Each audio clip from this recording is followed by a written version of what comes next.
This duo won the skin in the most recent Skin Duo Cash Cup with an average of 2 eliminations per game, which we all know is not many eliminations at all. So I'm going to VOD review them today and teach you everything I learned from them so you can win the Skin Duo Cash Cup without getting many eliminations at all. The first thing I noticed was they landed at this quiet enough POI, but it's still good enough to give them a decent loadout and a good amount of heals. So the first thing for you to think of is landing at a more unpopular drop spot, so there's less chance of you getting have opponents drop on that same drop spot and less chance of fighting. Now the thing is that's important to realize here, another thing to learn from it is they're in Storm, and they could be in Storm here for a number of reasons. First one is to avoid players.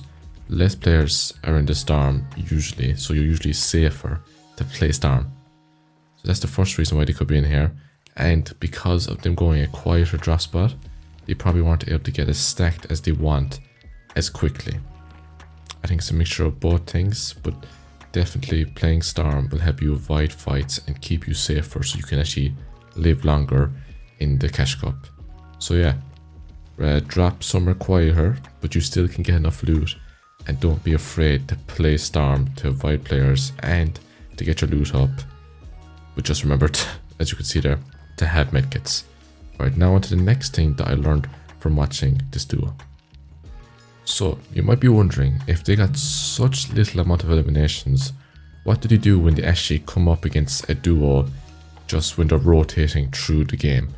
Well, here they come up against a duo and just watch what they do. This guy tries to get a sneak shot at them. Luckily they don't get hit, so there isn't really a reason for that other guy to wkey. But also, they're not pushing. This duo, they might not be confident with fighting, which is fine, but the way they're playing this is the right way to play it if you're not confident with fighting. They're not playing overly aggressive. Now here, I do think he should be taking more of a right hand peek on that wooden wall to still have an eye on the opponents. But luckily for them, I think it was just a soda shooting them. So then they don't stick around for too long. They take the opportunity to run away and like use their builds and the hill that they just came from as like cover. Now here, I don't know if the other guy is looking, but this guy should definitely be scanning and looking back over more just to be safe, because you don't know if they're going to look at you with a burst and look for another beam. But yeah, what they did well there is they're not confident fighting. They didn't get too excited from seeing a solo or a player on his own and playing aggressive. Instead, they played the distance, they had their yards ready to beam, and they were going to use their aim and not some fancy mechanics to give them a chance of beating their opponents. For the next thing to learn, we've seen it all before, the camping in a building or something like that, but there's a few reasons why that this works out for them. Number one, they were rotating quickly and early to most of the zones other than the very first one where they're in Storm. Secondly, they have enough loot for this endgame, so they're actually okay to chill inside of a building, because if they didn't have enough loot, they should have been either fighting for a refresh or looting more, but because they were stacked, they were fine in that building. A third thing, they were in a building. When you're camping, you should really try and either be in a building, because it's harder for a opponent to fight you in there and find you, or you should be in a bush, but sometimes bushes can be more obvious. Being in your own box would make you more likely to get wkeyed by, let's say if there was a team wkeying the entire lobby. Also, as a fourth reason why it worked is the second they had the chance to rotate, they're rotating like they are right now. They didn't, stay too scared and sit in their box forever, which would have just ended making them get stuck on backside and dying in their game.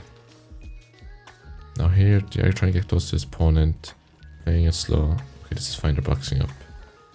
So, yeah, you can camp inside of a box or a building, whether in a building or a bush, until it's safe to rotate, because you're less likely to get wkeyed by an opponent that might be able to beat you.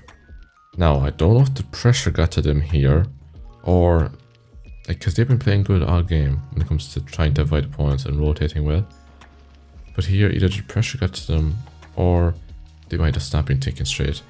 But he floor fizzed and edited out the front wall is terrible. All the players are going to have an angle on you. And secondly, he rotates closer to height and jumps into the open, which just makes him the easiest beam for the height team. What he should have done there is literally just went out the right hand side wall or the left one and used the hill, went under height to not let them have a shot on him. It really wouldn't have been that hard. That was a big mess up, and you need to learn to not do that. Yes, you can learn how to avoid points as much as you can, but even with ARs, and if you rotate poorly, you're going to get lasered. So make sure, when, especially to think of what I said there, go under height, rotate, when and keeping the angles that players have on you in mind. There, they mustn't have, or they panicked, and it led to them getting killed badly. To be honest, there actually isn't too much to learn that's good from the rest of this endgame from solo Pyro. Firstly, he just seems to be making a few mistakes. One of them is he never looks up. Right here he gets sprayed, and finally he builds, but he still doesn't actually look to see where height even are.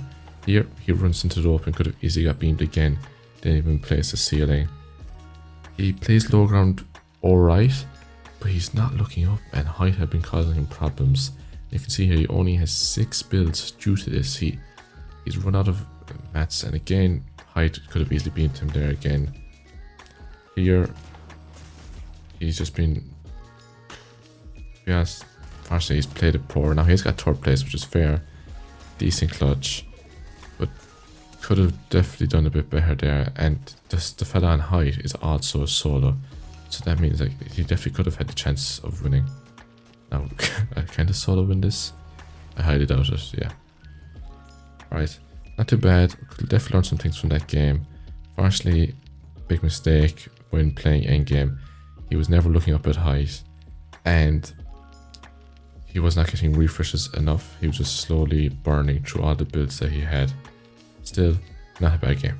Because I don't want to make this video extremely long, I'm just going to review their second best game, which was actually their final game, which was a 2nd place with 4 eliminations. So not bad at all, and again, not too many eliminations, so it's very easy to do. Something about the start of this game that's interesting is they went somewhere different than where they went earlier. So maybe a thing that they do is when they spot there's nobody going somewhere, they also go to that drop spot, because you can see it by people gliding, and like if you scout while being high up in the air, that's how you can tell. Now, it's not the best strategy because sometimes people just go at all the different drops around you, but sometimes it works out very well. So they obviously spotted that there was no one going here, and we already know they're a passive team and they don't want to go where there's possibly players. So that's something to keep in mind, is scouting and going where there is no enemies, so you can get the best, you can get more loot and the best loot possible, and you're less likely to die off spawn. Something that allows them to be in a much better position for the end game is where they rotated to. Now they were able to get here because they rotated early. They went onto a mountain. First of all, the high ground elevation, big advantage, but not only a normal, it wasn't just a normal mountain, it has a launch pad on it. So not only now do they have mobility, but they also have elevation, and they're in a nice position in zone. They're like central enough, so for you to increase your chances of winning too, and not have to fight as much people, put yourself in these winning positions. You know, you might be afraid just to go out of your box and rotate, because you have chances of seeing players. If you do it early, you do it quickly enough, and you maybe spray an enemy you see, and just change your movements to the scenario you're in. Because sometimes you can't force a rotation if there is a player in the way. But the thing is to keep in mind is that to increase your chance to win the game, you just have to take these risks sometimes. They rotated here, great position, and this is 100% a factor to why they're going to perform in this endgame. Because they're going to save their materials, they're going to be able to rotate to the next zone easier, and they're in a high ground dominant position. So they can pressure other opponents like they are right now, and get more awareness on all the opponents around them.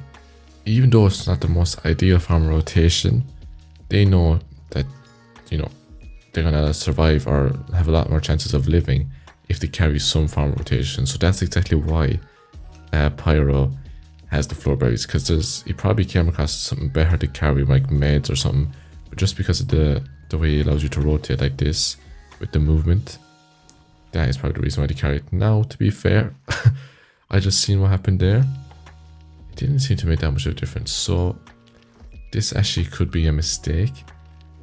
Floor berries are not that strong of an item at all. So I would recommend carrying like triple med kits over them or something like that.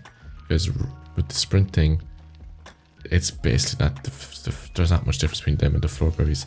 Now, Floorberry Fizz, yes, you should be carrying Floorberry Fizz no matter what the scenarios. If you come across it, you should carry it.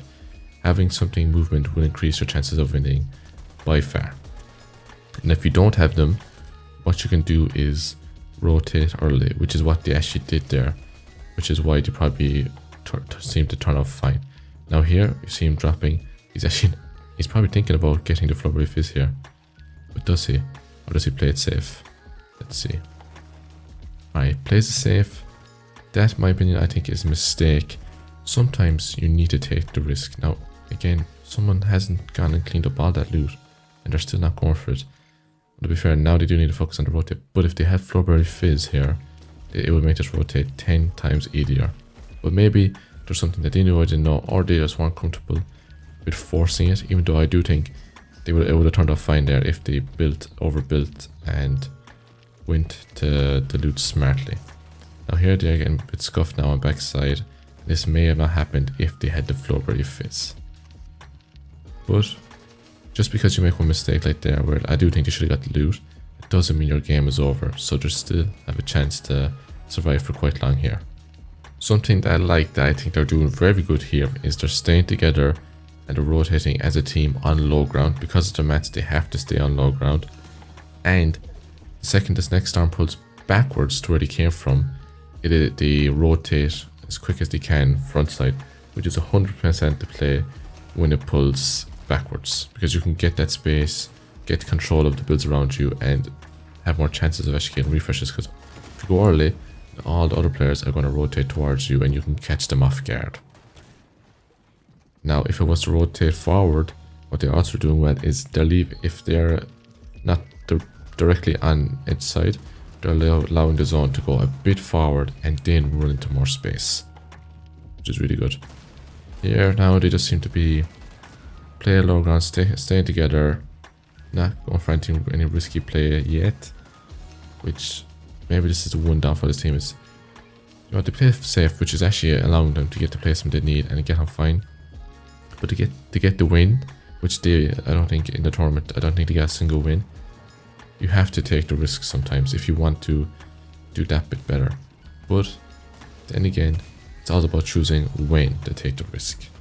You know, this game, for them to get this skin, they didn't need a win, so it was okay for them not to take the risk. Here now to get a nice refresh. Pyro is running low on mats, but his teammate got the refresh. His team is really weak.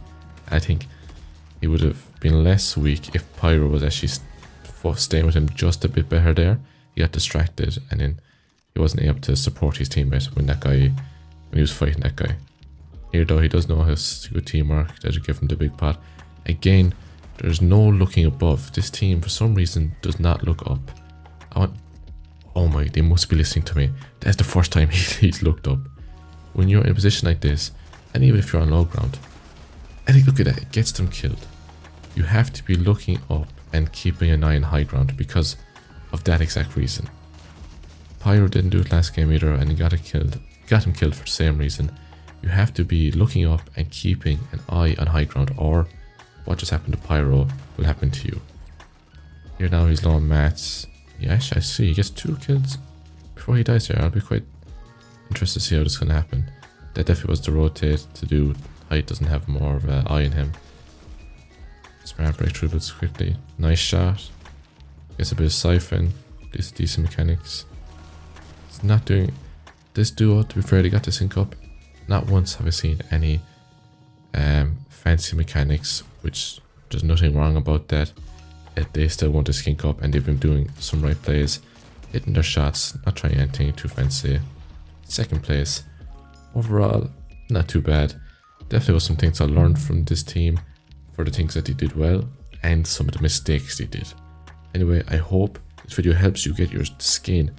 There's a skin cup actually on today. I hope it helps you win the skin in tonight's skin cup. Make sure to rewatch this video again in case you don't remember everything. Follow all the steps in this. I guarantee you, you will 10 times more likely to get the skin cup. And just because you can do it without getting as much eliminations doesn't mean you have to. So don't be afraid to win some fights. Right. Thanks for watching, and don't forget to subscribe for more videos like this.